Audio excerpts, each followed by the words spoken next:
வந்து இந்தியா பீப்புளோட வாய்ஸாக ஒரு நியூஸ் இருக்கணும்னு சொல்லிட்டு ஹிந்துன்னு பேப்பர் அமைச்சிருப்பாங்க. மெட்ராஸ் நேட்டிவ் அசோசியேஷன் வந்து லட்சுமி அரசு ஃபார்ம் பண்ணிப்பாரு.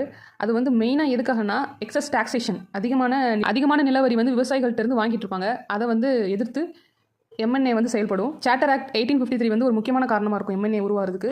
டார்ச்சர் கமிஷன் வந்து கொண்டு வந்திருப்பாங்க. Lakshmi Narasu 1864 member of legislative கவுன்சிலாக இருப்பார். செப்டம்பர் 6, 1868 இறந்துருவார். சமச்சீரில் என்ன கொடுத்துருக்காங்கன்னா 19th சென்ச்சுரியில் நிறைய படித்த இளைஞர்கள்லாம் வந்து உருவாகிறாங்க. அது மூலமாக வந்து எஜுகேஷன் கிடைச்சது மூலமாக அவங்க வந்து விடுதலைக்காக போராடுறாங்க. அதில் முக்கியமான அமைப்பு மெட்ராஸ் நேட்டிவ் அசோசியேஷன், மெட்ராஸ் மகஜன சபா.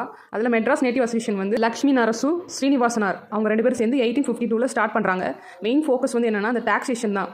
விவசாயிகள் மேலே திணிக்கப்படுற அந்த வரியை வந்து இல்லாமல் பண்ணணும் அப்படின்றதுக்காக உழைப்பாங்க. அப்புறம் கிறிஸ்டின் மிஷனரி ஆக்டிவிட்டிஸை எதிர்த்தும் நிறைய ப்ரொடெஸ்ட் பண்ணுவாங்க. எம்என்ஏ நடத்திய போராட்டம் முக்கியமான பங்களிப்பாகும். இவ்வமைப்பு மேற்கொண்ட முயற்சிகளால் சித்திரவதை ஆணையம், டார்ச்சர் கமிஷன் நிறுவப்பட்டது. அதன் விளைவாக சித்திரவதை முறைகள் மூலம் கட்டாய வரி வசூல் முறையை நியாயப்படுத்திய சித்திரவதை சட்டம் ஒழிக்கப்பட்டது.